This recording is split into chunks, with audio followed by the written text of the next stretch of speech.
This is the long-awaited, the one and only, the undisputed Season 1. Welcome back to the Couch to Creator podcast, where we hit record on our real-life conversations about all things creator. The ups, the downs, the burning questions. The lifestyle, the careers. Everything. And today we're here with none other than Josh Cameron, a super talented filmmaker who's going to answer one of those burning questions for us. To niche or not to niche? We all want to know. We all want to know. It's the creator dilemma. We've heard it. We don't know ourselves. So, Josh, tell us a bit about yourself first. Okay, so I started my business in 2018, and then I started YouTube in either 2019 or 2020. But Nice. yeah, and like that started off the back of the fact that there was a niche that wasn't filled. Okay. So, yeah, of course, I know this is obviously what the whole conversation is going to be about. So I wanted to say this is it straight away. But yeah, so make videos about Lumix cameras, as you guys know. And I make boring corporate videos, but it's all good. We love it. Yeah, we're here for it. You have to get something for the dollar. Sorry? You have to do something for the dollar. Exactly. Yeah. So yeah, but It could be weddings. well, yeah, I mean, I actually did do... I've done 2 weddings, and after each of them, I remember being in the car on the way back home, like, Crying. never again. Yeah. They're the worst, Same. honestly. Isn't that all of us, Awful. though? I think that's But all like of people us. that do it, like, there's people out there that literally just do weddings. Like when it comes to summer season, they're just weddings. Not I'm like, I couldn't interested. do that. No, not interested in that at It's all. hella intense. We've actually got the date of your very first video here. Oh, have you guys done your research? We've done Of research. course. The 8th of May in 2020. The best way to record electric drums. Oh, right, okay, yeah, that was from my from my past life. 173k views. Yeah, it's mad, that one, actually. So again, my niche before Lumix was electronic drums. So I've been playing drums for about 15 or 16 years, and I've actually recently unlisted all of the videos before that. There are electronic drums, and left that only one up because that was, for some reason, I hit upload on that video, and then by like the next day it was on like 35,000 views already. Wow. And then by the next day it was on like 50,000. I was like, well, I can't delete this, can I? Because No. there's obviously traction for it. So Yeah. that's the only video that stands to be anything to do with Okay, so what it's it used actually to not be. your first YouTube video, but No, close. my first YouTube video was in 2012 when I was 14 years old. So Nice. Yeah. Wow. Would okay. love to see that. yeah, I mean, I tell you what, I'll send you guys the unlisted link. A little few snippets. We'll stick a few Yeah, but I'm snippets not in going here. to put it in public again. That's embarrassing. But yeah. But Josh, so because we're talking about niching down, how did you niche down into filmmaking in general? You know, how did you decide to go down the filmmaking route? So you're doing electronic drums and then you're filmmaking. Did you just go straight in with like, oh, I'm doing a bit of drumming, you know, wouldn't it be nice to talk about Lumix cameras? Or That's such a pivot, isn't it? was there some sort of... Yeah, okay, so essentially the videos that I used to make were me filming myself playing drums. They were drum covers. You know, like back in the era where covers were the big thing. Yes. Like Boyce Avenue was like the Bieber. thing. And yeah, exactly. Everyone was making covers. If they could play an instrument, they was putting out covers of, you know, them playing along to popular songs. So that's what I was doing when I was 14. So in 2012, I started making drum covers. And it started off with like, you know, that really rubbish tripod that we were just laughing about a minute ago. It started off with like a tripod like that. My mum's old handy cam sort of thing. Yeah. But then Nice. after like a year or two of doing that, I realized I enjoyed the process of filming it more than I enjoyed the actual playing. Oh. So then I was like, okay, this is interesting. So I started to invest more in lighting. I started to learn more about that stuff. And then I decided to actually go up and get a job in actual like content marketing. So I worked full time as a marketing manager for a company before leaving. But yeah, so that's how it sort of started. It was weird. It was sort of, I did it to complement another interest of mine, and then it became the main interest. Yeah. It took the spotlight. So yeah, that's Okay. how it That's all cool. happened. It's like a natural shift. Yeah, exactly. And it did feel supernatural. It wasn't like one morning I was like, I am going to change what I'm doing. It's like, Everything. it just happened, you know, and that was it. Awesome. So yeah. Yeah. Well, what made you start like filming about Lumix? So when the Panasonic S5 came out, no one was making videos about it. Like I remember, so I had about $2,500 that's saved up to sort of buy a new camera and a new lens. And I was like, okay, what do I buy? It needs to shoot 4K 10-bit. It needs to do this. And you know the sort of checklist you have when you buy something, right? It has to do all these sort of things. And the S5 was the newest camera out by Lumix at the time. So naturally, I did what everyone does. I started looking on YouTube for videos about the camera. And I found literally nothing. There might have been like 2 or 3 videos. Wow, okay. But they were like by people that made like one video in their entire lifetime on YouTube. Like they weren't doing it. They just did it for the sake of doing it, you know? So I was like, okay, then I'm going to buy an S5 and I'm going to be the S5 guy. Nice. And from that point onwards, I was like, I'm going to fill this niche because I found something that needs filling. And then it just, you know, like, I mean, to start off with, the videos were getting like sort of 1,000 to 2,000 views in their sort of lifetime as such. You know, after a month of being up there, they'll get to 2,000 views. But then it just got to a point where people really started going, oh, Josh is a guy to go to for this Exactly, stuff. yeah. And it just became, oh, now I do Lumix content and that is it. I do love that about like my favorite creators. It's like if I want to learn about tech, I'll go to MKBHD. Yeah. If I want to learn about like the nerdy stuff with cameras, I'll go to like Gerald Undone. And I know that if I need Panasonic stuff, it's you. yeah, exactly. It's really cool though, and also I feel like it's good because people know what to expect from the channel. There's never this sort of, oh, what great idea am I going to have next? I can go, oh, you know what? No one knows anything about this feature of the camera. Let's do a 5-minute video on that, and it becomes easy to make the content. So it works for me. So we've kind of got the opposite problem. I mean, we have a problem with the way that we're structuring things. And that's the fact that we are doing that. It's like, what are we doing next? We have a general filmmaking creative channel, but like haven't found that like niche. Yeah. And whilst it is great creatively, it's definitely crippling for growth. Yeah, I mean, it must just be hard to come up with new ideas. Like one of my friends, Sam, I mean, he also does some like Lumix content and stuff, but he does like tutorials as well. I always think like his brain must just be on it because like when you don't have a good idea come to you, it stresses you out, right? Because you know, I want to make this upload schedule. I want to make it seem like I'm being consistent. I don't want to have 2 months of doing nothing. So then you stress, and then it's times like that where I really do, you know, feel sorry for the guys that potentially don't have a niche to sort of just latch back onto and just use it as their sort of bread and butter content and then do the other stuff as a sort of side quest, if you like. Yeah, that's a really good point. The interesting thing for us is that the idea generation isn't the problem at all. In fact, like we're sitting on probably like 300 video ideas. Oh, wow. And I'm not even joking you. Like our Notion. Damn, you guys been thinking. That's crazy. We come up with like 20 video ideas a day. But the problem is they're all over the place. So there is some photography related video ideas. There is some like challenges. There is some like cinematic filmmaking. There's some commercial filmmaking. And the problem is then people don't know what to expect. Whereas you come to our channel, will subscribe to you and know what they're getting exactly. Yeah. So much more appealing for a viewer. Yeah. To subscribe to. Yeah, of course. But like, so, you know, so asking the question back to you guys then. So like, you say you got like 300 video ideas in the can as such.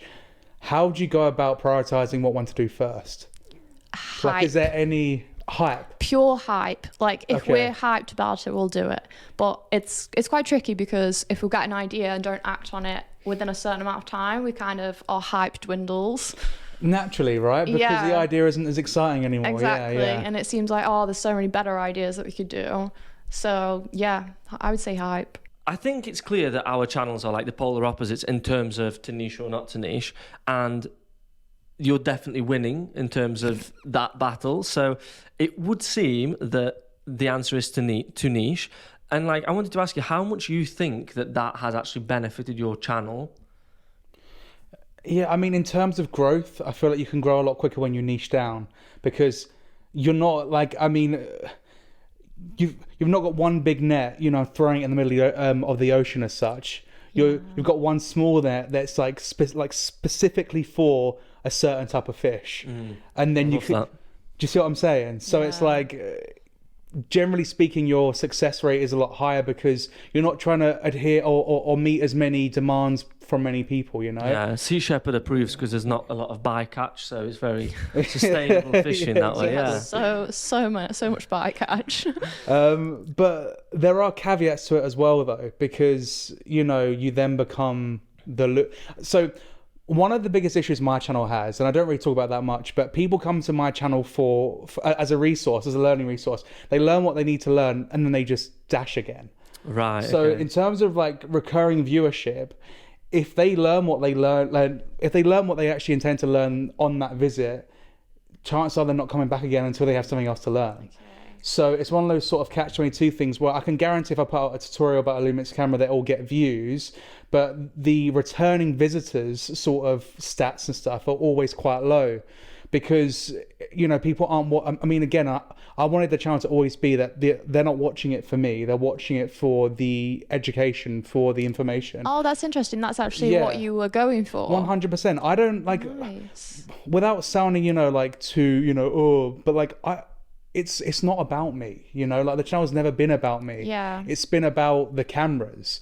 And I feel like, you know, being a platform where people can actually just listen to it in a way that makes sense and that isn't a 10-minute coffee montage before you get into the actual topic. It's just, hi, this is what we're talking about today. Let's get into it, blah, blah, blah. Because that's what I was looking for all the time. I was like, okay, I want to learn this one thing. I want to get as quickly as possible. Did I really care about the person? Not really. But I did know my set people to go to because I trusted them. Yeah. So being a trusted resource is important to me, but me being the main character in the channel, I don't care. It's also like the argument. Yeah, it's also like the argument of being a master of your craft. Like we're kind of like jack of all trades and you're a master in your area.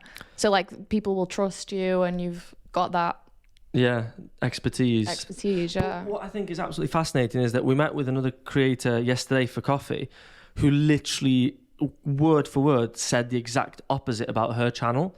So she said, I want my channel to be a very personal experience where people come to see me first and what I'm doing is kind of secondary, is like a means to an end almost. So it's really interesting to see that different creatives look at it from completely different perspectives. So like she's trying to have that personality side shining through. Yeah. And like, I think that's fascinating because I think, again, for us, I'm not sure if we've really thought about that. I have. I mean, maybe we thought about it, but maybe we're not checking that, you know, our video, our content is on track to be hitting that right direction. Yeah, my preference, honestly, is that people come for us. Yeah. I think our personalities are unique to watch and fun to watch. And I think that is our skill, even more so than our, like, actual filmmaking. Okay. Yeah, I can totally understand that angle to it as well, to be honest. I just think it depends, right? And also it depends on the size of your channel as well, because no one likes a stranger, right? So you need to build a rapport at some point. And what people don't realize is that when they start their YouTube channel, they want it to be all about, oh, look how fun I can be, look how interesting I am and stuff. But no one cares. When in reality, no one cares at that point. You know, like Marcus Brownlee, you know, MKBHD, and like, you know, the big guys that we all watch, you know, sort of admire and stuff. The only reason we like their personality now is because they spent 5 or 6 years making it not about them. And now they are who they are. We care about who they are. So if you have that sort of backwards mindset about it, you can reverse engineer and actually think, okay, me as a viewer, why do I like this person? Like Peter McKinnon, for example, he's a unicorn in the sense that he made his channel based on his personality. But can you give me another Peter McKinnon that has done the exact same thing the way he does? Yeah. No one's managed to. Even with Peter, one of his biggest videos that first blew was a tutorial. It was like the 7 camera hacks in 60 seconds, which was completely, I don't even know if his face was in it. I think it was hands, or his face was in it a little bit. But anyway, like, again, yes, his personality is special, electric. It's like, you know, he fills the room. His charisma is like through the roof. I'm in love with him. No, I just, you know, get a room. You know, it's just game appreciating game, I guess. That's all it is. Yeah, but, of course. No, but I think he's, you know, he is unique to an extent that allowed him to become a personality YouTuber. But I also think it's the time though as well. I think a few years ago, like a fair few years ago, it might have been more possible to grow as a personality. Yeah. Whereas now with like shorts and everything, it's saturated, man. It's so saturated. Yeah. You have to be special to grow as like a personality. But that's also why having a niche is so nice, because then the saturation aspect doesn't even cross my mind. I'm not worried if someone else is making videos about Lumix. Cool. That's cool. So it means that there's only another one person doing it, you know, as opposed to, oh, there's 1,000 people that have hit, you know, upload today, just doing the exact same sort of content I'm doing. Cinematic vlogs. Just, number 67. You know, yeah. Have you ever regretted it? Have you ever felt like restricted by it? You know, you've come to plan a video or record a video and you're like, do you know what? Like, I wish I could do something else today. Like, have you ever had those moments where you're like, maybe I wish I was a little bit wider, broader? Yeah. No, honestly, no. Oh, that's amazing. Genuinely. It's one of those things, right? So my main income is, of course, my business. So YouTube has always been a bit of a side project, a little side quest. And I love YouTube. Actually, when I was out in Tokyo in December for the Lumix S5 II release, I had a conversation with a few other people out there about this whole topic of stuff. Like, can you see yourself going full-time YouTube? And at that time in December, bear in mind, that's not even a year ago, I was like, hell no, I'm not going to be a full-time YouTuber. Like, I sort of, not like looked down on it as such. I just couldn't see how I could be a full-time YouTuber with the content that I make. But then, you know, sort of about March time, I had the same conversation again on a video chat with the same people. And I was like, Josh, would you go full-time YouTube? And I was like, yeah, I think I would. But it's weird because I do YouTube when I want to do YouTube. I don't feel any financial strain from it. It's not like I need to make content in order to pay my bills or anything. That's already covered. So when the pressure's off, it becomes more fun, and it means that I can just do what I want. Whereas there's people out there that sometimes make that jump quite early and then they have the pressure. Yeah. So I feel like it's not having any pressure about it that makes me never think like that. Makes me think, okay, I don't want to do this today. It's just, you know, one of those things. I mean, of course, there's times where I'm sitting and I'm going, so I really have to get more B-roll of this camera. I've got of course, there's times that. But I mean, you know, everyone likes a bitch and a whine. It's not like I don't mean it. It's just an in the moment feeling. It fleets, you know, it passes. So you were also saying earlier that you see yourself as more of a technical person. Yeah. So like your channel is perfectly in line with also your personality. It's not like you found a niche that's open and been like, I'm just going to do that because it makes sense. There's a gap in the market. Yeah. It is actually very you. So the fact that you said that you don't have those regrets and stuff is so cool. Yeah. Like, I love that. Yeah. That's really sick. Yeah, it's pretty cool, to be honest. But yeah, I just feel like I can get more passionate about tech. Like about, you know, the specky stuff. Like I love speckage. I love talking about that sort of stuff. Like I get quite passionate about that sort of thing. But then if you say to me, oh, Josh, do you want to go and, you know, shoot a sequence outside or a short film or something, the issue is with that, like a short film, for example, you know, using that as an example, there's so much to think about with that, and it scares me because you've got to think about storyboard, you've got to think about shot list, you've got to think about composition, you've got to think about lighting, coloring, you know, audio, post, etc. Whereas my studio now, like where I film all the videos and stuff, it's set up perfectly just for that. So that means I can walk in, turn on the lights, and it's all done. So it means that the actual the friction I feel to make content is completely relieved because there isn't any friction. And I feel like the one thing that a lot of creators deal with a lot is friction. They think, oh, in order to do this, I have to set up this, I've got to do that, I've got to do this. And that is sometimes the stopping blocks for actually making good content. Do you see what I'm saying? You're persuading me to niche like immediately. Yeah, but also that's the number one stopping, like there's a number one block for us. Yeah, of course. The reason why we don't make content is we don't have a studio. It's about, like, creativity is also about constraints, and when you don't niche and you have like a wide net and you can do anything, it's like the decision fatigue will kick in. We were in co-op earlier and there were so many options for drinks and Josh couldn't decide what drink to have. It was like if there was just 3 drinks, literally, water, lemonade or Pepsi, he could decide. Yeah. Not sponsored by Pepsi, but we wish. Generic cola. Yeah. But because there was like 100 options, it took a while to think. Yeah. And it's the same with creative. So then, like, if I was to pull up my Notion for you guys right now and like show you guys my content calendar, there's maximum 5 video ideas, and it never gets any more than that. Never. I bet that's so like freeing. Because then basically I've got like columns. So there's ideas, there's recording progress, there's recorded, and there's uploaded. And when the idea's done, it just gets dragged to uploaded, and then I do the next one. And there's only ever 5 there. So it means the whole analogy about the drinks, if I don't have to think that much about doing it, I will just do it. I will, you know, like, I don't have that inner monologue telling me, oh, maybe that one's better, or maybe that's not a good idea. It's like, well, this is the content you're making today, so get on with it. And I love that. Yeah. So, I mean, I guess we know what the answer is, but like, I kind of got to ask it. So, your advice to creators, what would your advice be to a new creator? Find a niche or start wide, then find a niche? At which point should they look to niche down? It's so difficult. It's so difficult to say. If you can find something that you're passionate about and that you can see yourself making videos about every single week for the next year, niche down. If you can't see yourself being that into something for an entire year, then don't, because it will just turn into a series or a forgotten idea, and then you'll move on anyway. So you'll just start from ground zero again. Or you get trapped. In an area. Yeah, exactly. In an audience. So yeah, I mean, after 2 years of making Lumix, or almost 3 years now, geez, like I'm still not feeling fatigued by it. But then again, that's because Lumix as a brand is doing so much. You know, they're releasing new things. They've recently changed their autofocus system. They're doing this, they're doing that. They recorded 6K open gate, which is really nice. Had to slip in here.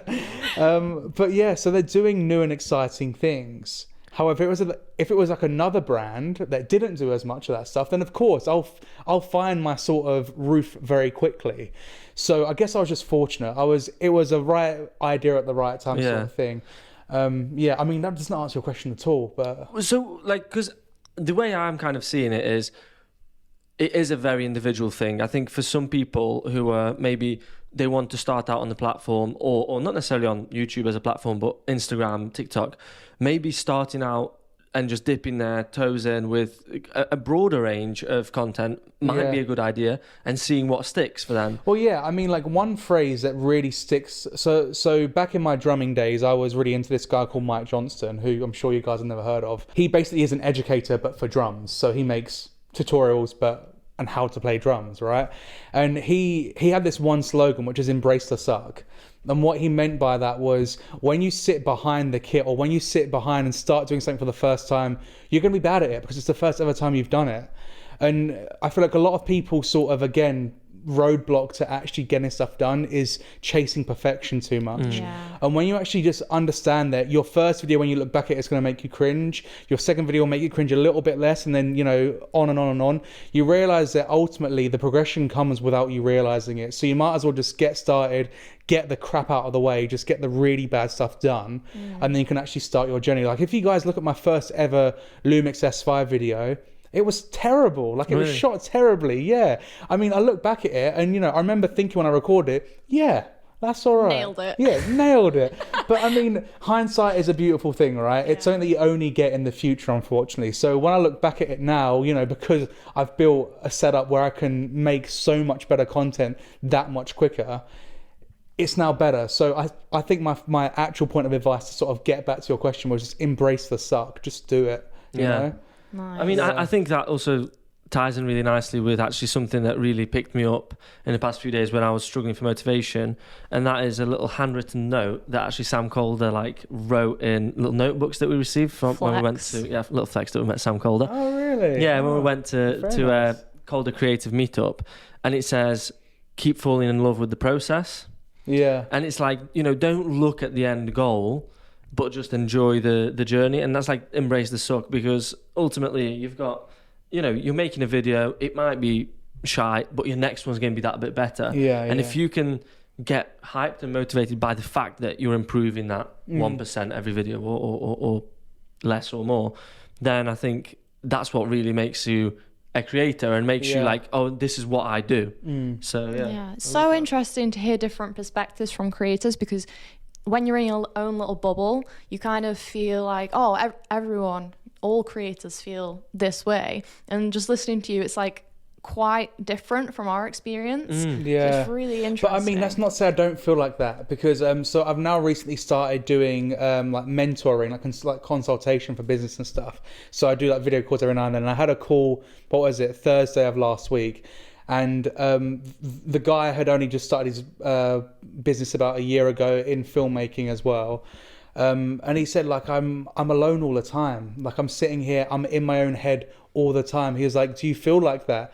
And I was like, trust me, every single person that you idolize is still that person. Yeah. I mean, yeah, I've got my own space to film in, nice, but, you know, unfortunately, I don't have an editor anymore, but I did have an editor, but now I don't. So it's just me there. And you guys think, oh, I don't have the energy to do this today, or you're sort of sitting on the sofa, like trying to conjure some energy to get something done. Yeah. Everyone feels like that. Like everyone that I've spoken to at least feels like that, including myself. So I feel like it comes in different forms and for different reasons, but it's hard being creative all the time, and it's hard doing that because it takes a different part of your brain. It's not a part that you can just sort of switch off and coast and just do, you know? Yeah. You have to think constantly. And that ties in with what you said about the fact that you've got like 5 ideas ready in your Notion, and it's like a structure. So like I said, it's about creativity. Like confinement helps creativity. Yeah. I mean, do you guys like doing photography as well, right? Yeah. Do this. This is a really fun game that I used to do with my friend Will, who's a really, really good street photographer. We'd get on the tube or whatever city we're in, the metro, wherever we are. We say, okay, today's task is red, or today's task is blue. Yes. And all you do is walk around and you have to photograph things that are that color in the most creative way possible. And then what you find is that you're taking photos of really random stuff. Like, let's say it's red, a London bus or a post box. But then you start being creative with it, right? And then you start to work within the confines of that one rule, if you like. Can I bring it into a foreground, out of focus, red? And then like it can be like little things like you notice someone's walking across the road and they've got a red umbrella, and it's among a sea of people in suits, and it's like the one thing that stands out in the image, you know, like something like that. It's like a metaphor for to niche or not to niche, actually. It is, because you like 99% of the time you wouldn't have noticed that person with the red umbrella if you aren't searching for a person with a red umbrella or a red thing. Because everything is an algorithm. You're looking, you're looking everywhere, and you're seeing potential photos left, right, and center, and none of them. Also, that's the other thing. None of them stand out as like, oh, this photo is spectacular, so I should go and photograph this rather than a million other things. But when you've got the confines, all of a sudden that pool, it's so much smaller. Again, it's the whole fishing net thing. Yeah. Right? It's like, if I was to go outside right now and try and snap some bangers, like, what do I do? Like, where'd you start? So make rules, like make yourself thinking of it in a different way, and it helps. So going back to the niche thing, because we're sort of, I really like how we're circling the different areas of niching. I wanted to ask you just outside of YouTube as well, because you also mentioned about your work and that you recently expanded to doing the consulting. To what extent do you think it's a universal piece of advice? Because it often gets mentioned in terms of YouTube, but to what extent does it apply to other social media channels, like niching down, but also like outside of that, career, like a as photographer a filmmaker, niching down as a wedding photographer. I see. Yeah. So when you start a video or photo business, one of the common things that you do is, I need a website. Cool, I need to get a portfolio. Oh, I want to work for this restaurant. So what do? I need to get in touch with restaurants and take photos and videos for restaurants, and I'm going to be a restaurant photographer, right? Or I'm going to be a food photographer. Yeah. So there is a niche in that regard, right? And actually, my business, Feed Me Content, is called Feed Me Content because the first big client I had was a chain of restaurants. Nice. So basically, my niche to start off with was food and drink. It was hospitality and entertainment, and then it slowly started to become corporate. But I feel like me niching down at the start helped me to understand what I liked about it, what I didn't like about it, and then sort of pivot after having that knowledge, as opposed to sort of going, I'm going to shoot a wedding one day and I'm going to do this and I'm going to do that, and it's like, that's cool, but then Yeah. What do you do? Well, I'm pretty sure that I saw, like, in your little client section, I'm pretty sure I saw, like, the Lamborghini logo. Yeah, and I'm just wondering what they cook. Like, I'm just wondering, what can you eat there? Well, I mean, they've got Fried egg fancy on the water bottles and stuff. No, I mean, but again, that was years after I started the business, though. Okay. So it's sort of, I moved in a more corporate direction. So now it's just 4 businesses that is it. We don't really do content now for sort of smaller, sort of one-man band sort of things. Normally the businesses have a turnover of anywhere between 3 million to, 500 million pounds a year. So it's a sort of bigger business now that I do. But again, you had to start somewhere, right? Yeah. So you won't know what you like exactly until you try a bunch of things. So like I get when I look at you and you've found your niche really quickly with your channel, it is a bit of like a unicorn thing, because I just like, you found it, you tried it, you loved it, and you're consistent at it. But then, like, me and my girlfriend Hannah have this conversation all the time, because she is desperate to find a side hustle, to do something on the side of her. Find the thing. Yeah, find her interest in life. And she's always like, man, you're so lucky. You knew immediately what to do and stuff. Yeah. And sometimes I forget the bliss of just having it fall into place, because I am, like, lucky in that sense. So I totally get what you're saying. Yeah. It's just, it's one of those things where I feel like you'll know when you know. Do you know what I mean? Like, you'll know when your niche feels right. And sometimes it won't be like a sort of it hits you sort of thing. When I first got the S5 and pressed record to make videos about it, it actually wasn't because I was like, I'm going to be the Lumix guy. It was just because I was like, no one else is doing it, so why not give it a go? And I actually enjoyed it. But yeah, so niching down on other social media platforms as well. I mean, I don't really do other social media platforms. I've got an Instagram account. I don't do anything but post, really, really douchey photos of myself on it and funny stories. Like, I don't use it properly, Yeah. And then TikTok, people pester me to use TikTok, but I just can't get on board with it. But yeah, so I wouldn't be able to, like, I'd feel almost naive or ignorant to say anything about stuff that I don't know too much about. But I feel like on those sort of platforms, getting an audience is so much quicker. YouTube is a hard place to gain traction because it's search based. Like, it's actually a search engine, whereas TikTok, as you guys know, is all algorithmic. So if you can get on the For You page a couple of times, you can grow a 20,000 people following pretty quickly. Yeah. So yeah, I guess it's a different game, isn't it? It's actually, it's really hard to find the balance there with to niche or not to niche, because like, when you're starting out as a career and doing photography, you want to try a load of things, so you figure out what you like. And the same with YouTube, but like, how long do you go searching for that for your thing? Yeah.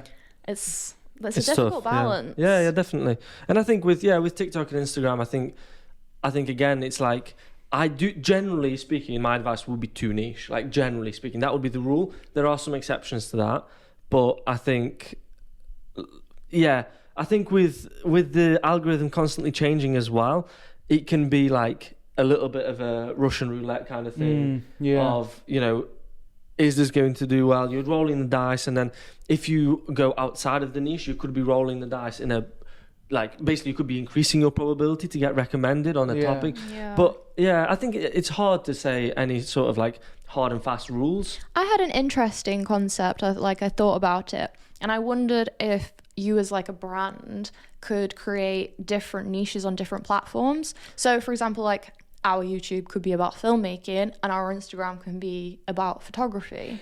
So basically there's people that have done that before. They have essentially been able to divide their audience into different, spectacles and stuff. I mean, when you again, I hate that we always use the same person as a point of reference, but it's just easy because everyone understands who he is in this space, and that is Mr. PM, who he does Pete's Pirate Life, which is a separate Instagram account specifically for a product that he's selling, which of course understandably is on the side of that, but it's a niche, like the everyday carry thing. I mean, we don't really have that in England. We're not really a knife people because it's illegal to carry one, whereas in Canada it's more normal, right? So that in of itself is niched, not only an interest but also a geographic, because we don't have anything to do with that. And then for me, like, I want to start niching out and doing different stuff. I was saying to you when we at the shops earlier that I'm literally besotted with watches. So I want to start a watch YouTube channel at some point. So, that'd be sick. So yeah, again, I feel like if you feel like your niche is this is a good point to sort of summarize what I was saying. I think is if you're okay, it's gone. I guess what I think what you're saying is if your niche feels too small, start a second niche. That is it. And have two niches. Yeah, exactly. But exactly. two separate channels? Or? Niche squared. Just do that. It's easy. Do you know what? I think that's a really good piece of advice. I mean, because ultimately, it's a pain in the arse to grow something from the ground upwards again. But at least in that way, you know that you have one niche that you enjoy. But if you get a little bit tired of that one, you can switch to the other one, do a bit of that. And again, another one of my friends, Emily, who does the Micro Four Thirds channel. Yeah, legend. She's lovely. She's just started a gaming channel because she's really into gaming. Yeah. And it's doing really well. And it's so good because it's like, you know, when you start a YouTube channel or like a new thing for the first time, it becomes your baby. The fire's there. And I'm seeing all of that energy come through in her second channel now. Yeah. And I'm watching these videos. I mean, like, it's doing really, I mean, she's almost got like 3,000 or 4,000 subscribers already. Nice. And she only started like 2 or 3 months ago. So she is also a queen of niche. Oh, she is the queen of niche. She is very good. I mean, her whole channel, Micro Four Nerds. I know. Come on now. It's brilliant. That's amazing. Love it. But Emily, so Emily, she's a good if you're example. listening, we love you. Yeah, Emily. Em, you're great. But yeah. She's awesome, yeah. I mean, another... So would your recommendation there is like if you have a second niche that you're really interested in to start a second like almost brand like channel? Yeah, I mean, do you guys know Peter Lindgren? Yeah. The Swedish guy. So I remember on his main channel, like he really enjoyed vlogging, but he felt like it wasn't in line with what he was doing, so he just started a vlogging channel. Started a new one. So now, like, if you feel like there's another area of interest that's pulling on your sort of interest to the point where you can't escape but want to do it. Yeah. Then Maybe we should have a photography and a filmmaking channel separate. Double the work. Yeah, I Who mean, knows? double. Well, But is it double the but work? you I say don't think that. it is. I don't think it is. No? I don't Because think it is. realistically, if you're posting one photo-based video, a week and one video-based video a week, you're doing the same amount of work just for one, platform, Channel. if you like. Yeah, so it'll be the same amount of work. But yeah, and then the interesting thing there will be is then you can race the channels and see what one picks up quicker. Yeah. And then go, oh, okay, wow, so maybe This we're better is the at doing this thing. one. Maybe we should sort of knuckle down a bit harder on that side. So that could be a good split test to do. Yeah, I and it's still complimentary. Yeah. You know. I would absolutely glow as a Harry Potter YouTube channel. Do it. So Honestly. So Han is obsessed with. I mean, she's a book nerd. She's a bookworm. So she watches booktube. So people that review or just review books and stuff, I guess. But yeah, there's a lot of people like that who just have their niche and they have these sets with like loads of books around them that are Harry Potter. They're in the cloak and they're talking with their coffee and that. And it's like, yeah, okay, cool. You can feel passion. Yeah, That's exactly. what people loved That's what about people love. Peter McKinnon, and love still sometimes, is his actual passion for what he's doing. You Yeah. can feel that, and like the viewers can tell that, like subconsciously, even, or whether you're passionate about it. And yeah, Harry Potter YouTube. Yeah. That's the next thing. thing. Fun story, but this tattoo is actually based off of Harry Potter. Yes. We had a feeling it maybe. Yeah, so when I was 18, I was like, I really want to get a Canadian landscape tattoo. Like, that was in my head, but I was like, how can I make it somewhat? Because when you get a tattoo, I was like, what does it mean? Does it have any deep meaning? Oh man, and I'm not that deep. I'm not that sort of guy. So I was like, okay, well, let's just try and make it at least a shallow puddle instead of being completely ground level, right? So the Patronus, the stag, that was the main thing. So I got the stag in a realist thing. Nice. So yeah, it ties to it. But yeah, And we've got our little new yeah, I lightning know. bolts. I love it. So we've basically got matching tattoos, the three of us, basically. Essentially, yeah. Cute. I'd say that mine was more of a commitment than your guys. Yeah, fair. Yeah, I mean, you Yeah, I was just going to ask, you mentioned the geographical niche as well. Yeah. I think that's super interesting because you're also kind of London based. I am, yeah. What is your view on the geographical niche? Because as British YouTubers, you're quite often targeting American and Canadian Audience. market. Yeah. What's your view on that? So it's interesting because the amount of views I get from the American side compared to the English side is actually a massive difference, in the sense that the US is about 56.8% of my entire audience. So most revenue there I get through YouTube and affiliate links and all that sort of stuff comes from the US. I think that's about the same as Yeah, ours. yeah. But then again, you sort of think about how many people are in America and how big America is and how big England is. So then you start to understand that there's less of us here. So it's only natural, right? I was just going to say that what about your corporate work, like your the business side? Because like you kind of describe yourself as like a London-based filmmaker, which isn't strictly true because we know you had to get the train here. So, you know. But I don't walk, no. But is there like, it has a ring to it, like, you know, it sounds kind of like... I mean, I don't actually have that on the website, I don't think, London-based. I mean, I think it sounds good when you guys say it back to me, but it's not something that I always say because, believe it or not, I'd say maybe a third of my work actually happens abroad. So like, for example, like, you know, I'm going on a holiday first, but when I get back, I've got a shoot to do in Belgium. I've been to Germany twice for work this year, and like, you know, other places around Europe and stuff, but realistically, I don't find where I live to be a hindrance as such. Okay. And I know that a lot of people go, oh, but I'm from this really sleepy town up north. You know, what do I do, sort of thing? Because there's not that much business going on here, and that's totally understandable. It means that you can't target your local, your local stuff, but it doesn't mean there's not enough work to go around in busier areas. So let's say if you live in, you know, a small town in the north of England, okay, well, where's the next biggest city? It's Manchester. Okay, how long does it take to get there? That long. Okay, can you target Manchester-based businesses? Yeah. And you might have to do a little bit of driving or, you know, some commuting and stuff, but everyone has to commute for work. It's just part of it, yeah, you know? I would also say that I don't think the geographical niching is much of an issue because, like, we're the same. Most of our work is international. Yeah. But then at the same time, you've got hubs like Toronto. I mean, London, obviously, where you've got so many creative people that you can do so much like collaborations and stuff. So then there are the benefits there of focusing on your own location. Yeah, of course.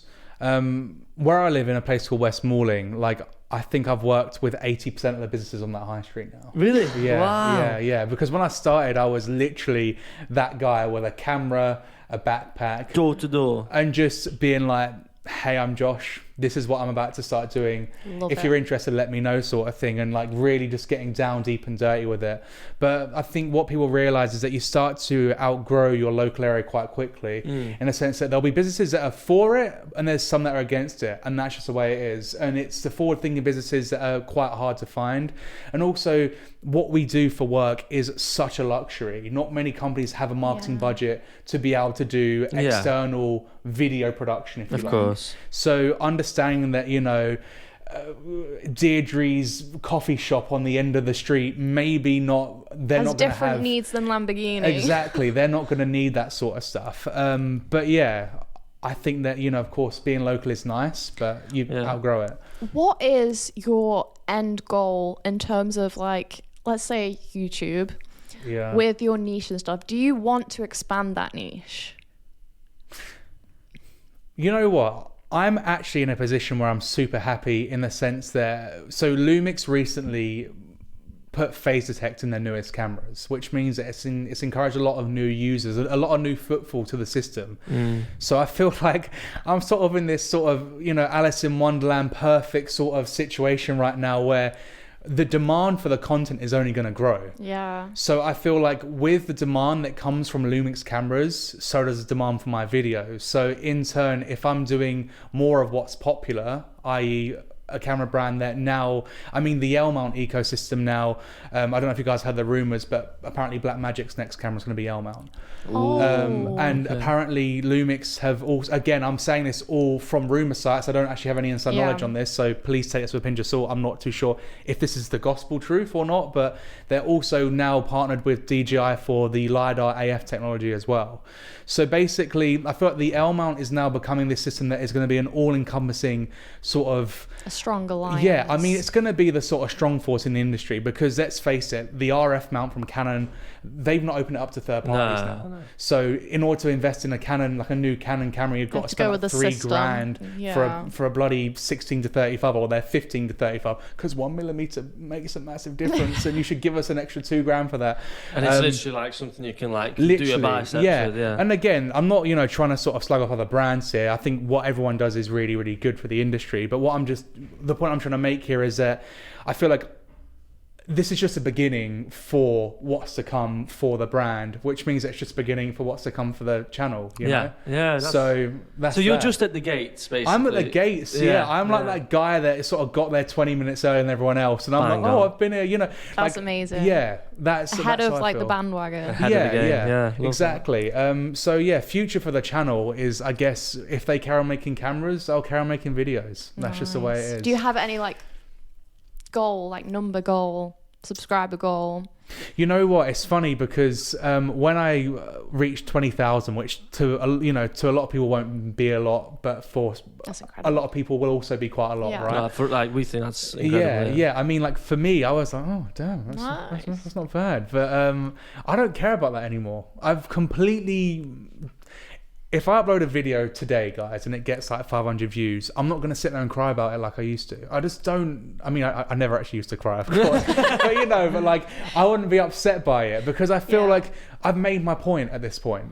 People have watched my videos, they've got something from it. And regardless if it's 10 people or 1,000 people that have got something from the videos, that was the reason I made the videos, not for me to be this, oh, Josh Cameron's a big deal now. It was never about that. And it served its purpose. And that's You're such a mature creator. I feel like we're like babies in the industry. Like baby creators, we're still getting upset about the views and we're sort of like the metrics. We're rolling around in our cart like we're like, crying, whining. And I feel like you're in a mature position. But I mean, I was always like that. I was always so upset about the numbers and stuff. And if something was like a 10 out of 10 on the sort of how it's performed in that week, the little grey down arrows. Yeah, exactly. Oh, sorry, mate, you've not got any subscribers from this video. That used to upset me quite a lot, to be honest. But you sort of realize that it comes in ebbs and flows. And one thing that I always tell people as well, go and look at the bigger channels and look at their ratio from views per video to their subscriber count. And you'll see channels that have like 500,000 subscribers will only get like 10,000 views a video.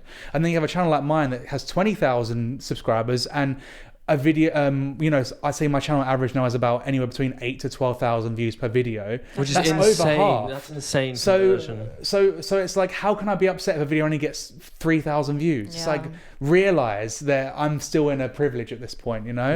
It's just seeing the bigger picture. Well, you've definitely persuaded me that we should niche, and I should go and create a Harry Potter YouTube channel.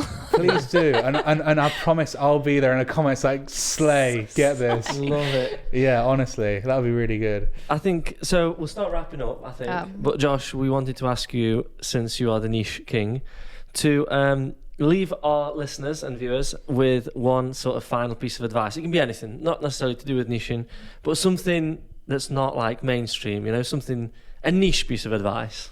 Oh, that's so difficult. A niche piece of advice, not necessarily about niche. From the niche king. Okay, yeah. Yeah, I mean, I feel like, I know it's a bit of a cop-out, but the whole sort of just... Okay, I'm going to start this off with an analogy, and I'll get back to it, and you'll understand why I'm saying it once I've got there, right? We trust you. When you guys have a photo taken of yourselves, what do? Normally, if let's say, you guys take one photo of each other, when you're out, you'll be like, oh, my arm looks funny, or my hair looks weird, or this happens. And every single human being has such a critical eye about themselves. Me, for example, it doesn't seem like it, but I'm hella insecure about a lot of things. So if everyone's looking through, life in their own way with their own lens, they're going to see all the faults. So I think realizing that no one cares about you, but in the best way possible. Yeah. No one cares whether your arm looks weird. No one cares if you look a bit chubby in that photo. If you can take that sort of idea and apply that to whatever endeavor you go on for. So let's say you upload a video and you think it's a bit crap or the audio's a bit shaky and stuff. Realistically, no one's going to go to bed and think about it. People will watch the video, they might comment something rude because they're just that sort of person, they're that way inclined, but then they'll go about their life, they'll go into the kitchen, make a sandwich, do what they do, right? So if you understand that no one is going to be critical about you for any longer than 5 minutes, If that, yeah. If that, then what's the point in being so upset about stuff? Why not just do stuff and forget your own critical lens and be like, you know what, I want to do this and I don't care if I'm going to look back at it and think that I'm, you know, like, I mean, I'll look back at a photo of myself from 6 months ago that at the time I thought I looked terrible in. And then 6 months later, I'm like, oh, it's kind of cute. I look good, you know? Yeah. All the time. It just shows hindsight is something that you cannot buy, but when it's there, it's invaluable, you know? So that's brilliant. I love that. And I love the analogy as well, because it's like the concept where you see all the small faults when you go in a mirror, but you're not looking at the whole picture. Exactly. So when you step back and look at the whole picture. Exactly. I mean, if I had a spot on my face that just appeared today, all I'd be thinking about right now is the spot. It's huge. And what are you guys thinking about? Oh, cool. Josh is here. We're having a nice chat. Exactly. Because people don't think about the micro details. They think about the macro. So if you start thinking about the bigger picture in life, you become a happier person. But now that you mentioned it, I've just noticed, like, your skin is flawless. Oh, thanks. And your hair, and your beard. Just a very handsome podcast. Handsome boy. I mean, recently I did go to the barbers because I was like, I'm gonna be on a podcast. So I need on a big time podcast. Yeah, exactly. I need to make sure I look all right. So so I think that would be my advice. Is just you will never escape your own self-critical mindset. So don't escape it. Just try and sort of sidestep it for a little while and do your thing. And then if you really need to, start ripping on yourself again that evening, but do it in your own time. Get what needs to be done first, and then that's that, Nice. I love that. That's brilliant. Thanks so much for your time, Josh. It's been it's been good. Thank you guys for having me on the podcast. We love chatting to fellow camera nerds. And like the hype I feel. I just want to go and make a video now. Hopefully let's make one that only we'll set some boundaries so we know what we're making. Yes, we need to do that. Yeah, thanks so much. It was awesome. Thank you. And thanks for watching. Thanks for listening. Welcome to season 1. Yeah. Of the Couch to Creator podcast. Am I the first episode? Yeah, you're our first guest. Oh, that's crazy. We did one with Casper, Bart's brother, but I don't think he counts. Yeah. Awesome. Sweet. Nice. Awesome. Cool. Thank you very much. Tune in for more. Bye.